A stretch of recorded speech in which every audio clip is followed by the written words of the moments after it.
Hi fellow traders, I'm making this video to share my EUR/USD trading plan with you. I have taken my buy position right after this tiny retracement that took place in the last 2 hours, and I have entered at 30% retracement against this swing. So this swing was a decisive factor. That market took retraced to the downside, and then I took entry at 30%. The reason I took entry after retracement at 30% is the risk and reward. If I took entry around here or maybe here, maybe I would not get a better reward. So I would rather skip the trade. When I don't get reward, I do not trade. But I must need I have to get a reward at least bigger or equal to the risk.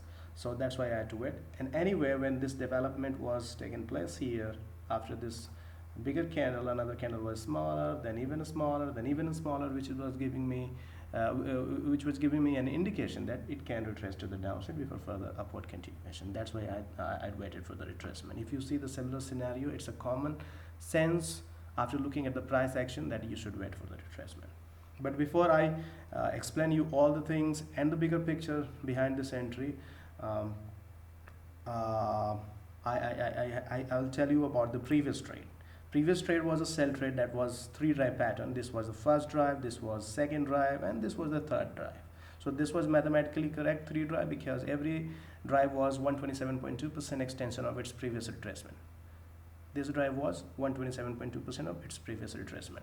And the classical target was below this point. Market fell down, hit the classical target, and even fell further to the downside. So when market was just consolidating around this area, there was no setup.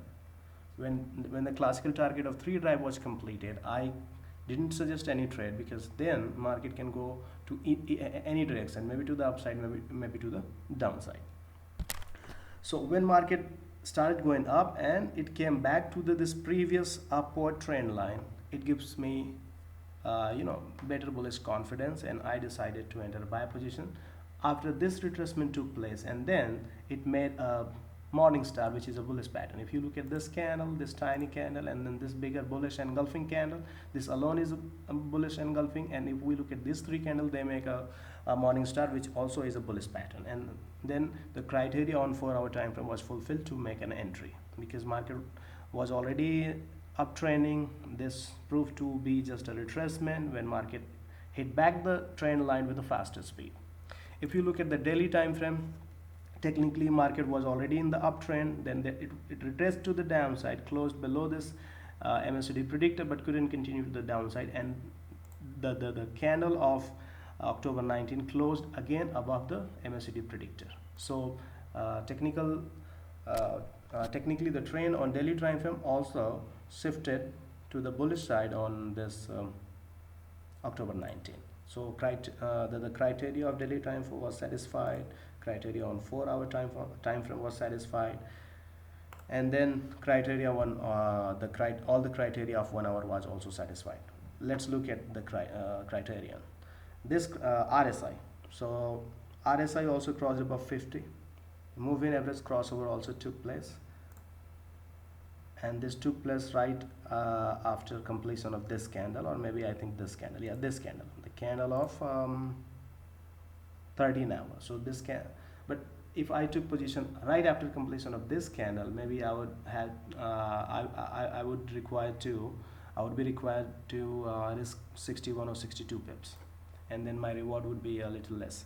So I waited for the retracement, and I already explained why I waited for the retracement. So now I have taken my position. I explained all the criteria that have been fulfilled on all these 3 time frame. Now I'm going to explain you my target. We have simply an ABCD under development from this point A, B, C, and D to the upside, and the nearest target could be either ABCD 61.8% extension, which will be measured from obviously point C, and it is measured as per the length of AB. So this extension could be at least 61.8% of AB, or there is another way, that is 127.2% of this BC retracement, irrespective of the length of AB. So if we look at this BC retracement, this is the 127.2%. You can see this 127.2. So this is precisely coinciding with 61.8% of AV, which is making this 1904 area confluence resistance zone. So we can simply put our TP at 1904. So that's all about the TP, and obviously SL will be below point C. So this is 1786.5. So you can keep your SL at 1785.5 or maybe 84.5, 2 or 1 pip below. And if we now calculate the risk and reward, we have just like 52 pips I think on the risk. I took position at 1835, and my risk will be 51 or 52 pips, and reward will be around 69 or 70 pips. So that's all about this EUR/USD trade. And if we look at the fundamental things, today many PMIs were released from European Union, and if we look at the overall picture of all the PMIs, they are not disappointing. So there is no contradiction, and we can just simply ride this trade. If you're watching the video now, price has not gone far from my entry point. It is still just 4 pips away. It is at 1839. So if you want to take the position, you can take. That's all. Thank you.